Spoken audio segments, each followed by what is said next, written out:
بسم اللہ الرحمن الرحیم۔ محترم ناظرین السلام علیکم۔ آج میں آپ کے ساتھ زکام کو دور کرنے کے دیسی ٹوٹکے شیئر کروں گا۔ موسم گرمی کا ہو یا سردی کا، اکثر لوگوں کو زکام ہو جاتا ہے۔ اس ویڈیو کو آخر تک دیکھیں، آپ کی معلومات میں اضافہ ہوگا۔ زکام کے دوران ہمیشہ ابلا ہوا انڈا کھانے کی کوشش کریں۔ اگر آپ کو زکام ہو جائے تو شہد میں لیموں کا رس شامل کر کے دن میں 3-4 بار چاٹیں۔ یہ عمل 2-3 دن تک کریں، زکام ختم ہو جائے گا۔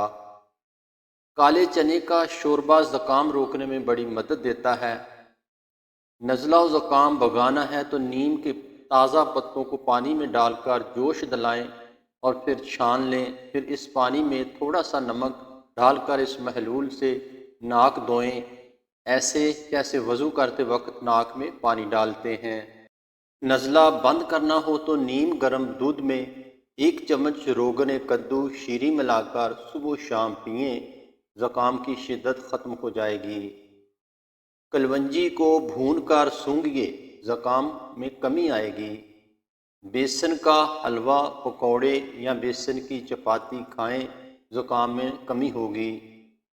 پیاز کے ارک کو روئی میں ڈبو کر کچھ دیر ناک پر رکھیں اور زور زور سے سانس لیں تو زکام ختم ہو جاتا ہے۔ زکام کے دوران لیموں کا رس بکثرت لیں۔ اگر مسلسل چھینکیں آ رہی ہوں تو سر پر پانی ڈالیں، یہ ٹوٹکا آزمودہ ہے۔ زکام سے بچنے کے لیے جب بھی نہا کر غسل خانے سے نکلیں تو پاؤں ضرور دھو لیں۔ خشخاش کھائیے، زکام بھگائیے۔ خشخاش میں شکر ملا کر کھائیں، زکام میں افاقہ ہوگا۔ اگر چھینکیں نہ رک رہی ہوں تو 6 گرام میتھی دانہ کوٹ کر اس کو پانی میں پکا کر لو تو آرام آ جائے گا۔ دہکتے کولوں پر چینی ڈال کر اس کا دھواں سونگھیں، زکام کی شدت میں کمی ہو جائے گی۔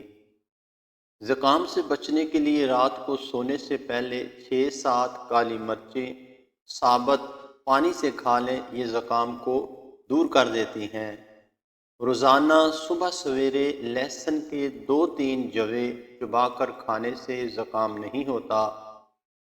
گندم کے آٹے کا چھان پانی میں پکائیں اور 3-4 ابالے آنے کے بعد اس میں چینی ڈال کر اسے پئیں، زکام رک جائے گا۔ اگر زکام سردی سے ہوا ہے تو ادرک کا رس شہد میں ملا کر چاٹیں، افاقہ ہو جائے گا۔